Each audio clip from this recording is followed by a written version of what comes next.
দক্ষিণ দিনাজপুর জেলার গঙ্গারামপুর একদম অনেক পুরাতন জায়গা, প্রসিদ্ধ জায়গা, ফেমাস জায়গা, নামকরা জায়গা। এবং আমাদের উত্তর দিনাজপুর জেলা, অ্যাকচুয়ালি এটা পশ্চিম দিনাজপুর ছিল, পরবর্তীতে ভাগ হয়ে আমরা উত্তর দক্ষিণ হই। আর আমার বাড়িটা পড়ে উত্তর দিনাজপুর জেলার মধ্যে ইটাহারে, আর এটা হলো দক্ষিণ দিনাজপুর জেলার গঙ্গারামপুর। ওফ, এইসব জায়গা দেখলে হৃদয়ের জায়গা। এইসব জায়গা বা এখানকার মানুষজন এত সাদাসিধে, সরল এবং ভ্রাতৃত্ববোধ সম্পূর্ণ মানুষ। ভারতের জাতীয় সংহিতি এবং কি বলবো এটাকে, মানে এখানে যে ভ্রাতৃত্ববোধ এবং যে সুসম্পর্ক দেখতে পাবেন, এই সুসম্পর্কের জন্য এই জায়গাগুলো এগিয়ে বা ডেভেলপমেন্টের দিকে এগিয়ে যাচ্ছে। এবং এই ভ্রাতৃত্ববোধ আছে বলেই যত রকমের ইয়ে আছে।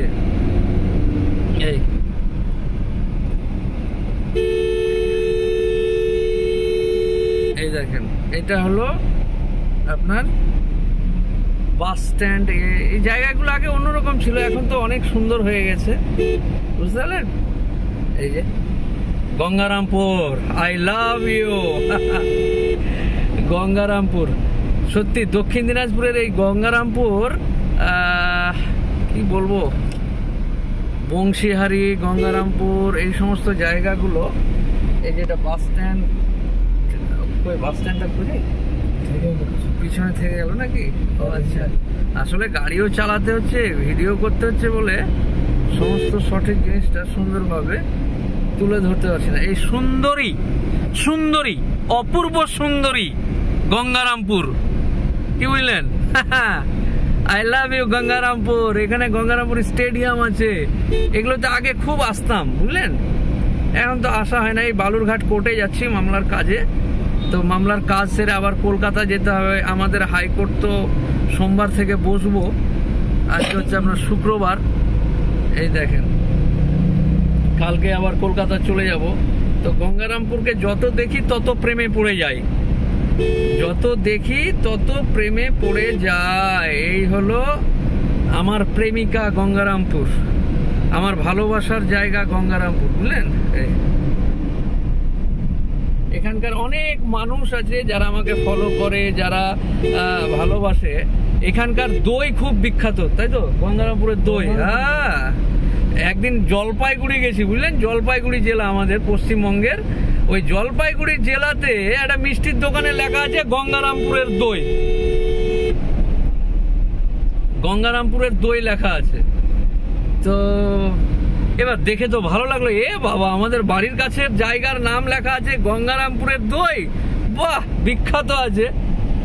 তো এটা ভালো লাগে, নিজের এলাকা, নিজের জায়গার নাম যদি অন্য জায়গায় গিয়ে আপনি দেখতে পান তো আপনাকেও আনন্দ লাগবে। এই টোটোগুলো খুব অসভ্য হয়ে গেছে, মানে এদের কি বলবো আর, মানে সাইকেল চালাতে চালাতে হঠাৎ টোটো চালাতে লেগেছে। আরে টোটোটা তো সাইকেলের থেকে বড় রে বাবা, এর ডান বাম জ্ঞান টিয়ান নেই, টোটো চালাতে লেগেছে। যাই হোক, রাখলে আবার বলবে রাখছেন, কিন্তু সঠিক কথা বললে একটু ঝাল লাগবে। এই যে যাই হোক, এটা স্টেডিয়াম, এই গঙ্গারামপুর স্টেডিয়াম, বুঝলেন। আর এই পাবলিক বাসটা আপনার প্যাসেঞ্জার নিতে নিতে প্রয়োজন হলে বাড়ি থেকে উঠিয়ে আনবে, এরকম ব্যাপার। এই হলো সুন্দরী গঙ্গারামপুর।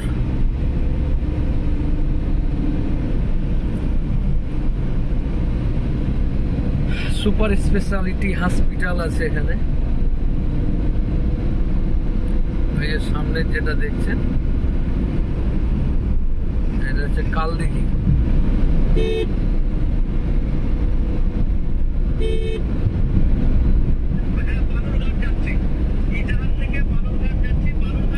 এই হলো Gangarampur super speciality hospital, Kaldighi বলে এটাকে, কালদিঘি। এখানে একটা নার্সিং হোম ছিল, আছে কিনা, আছে নাকি? এই যে জীবন জ্যোতি, রাইট। এই হলো সুপার স্পেশালিটি হসপিটাল।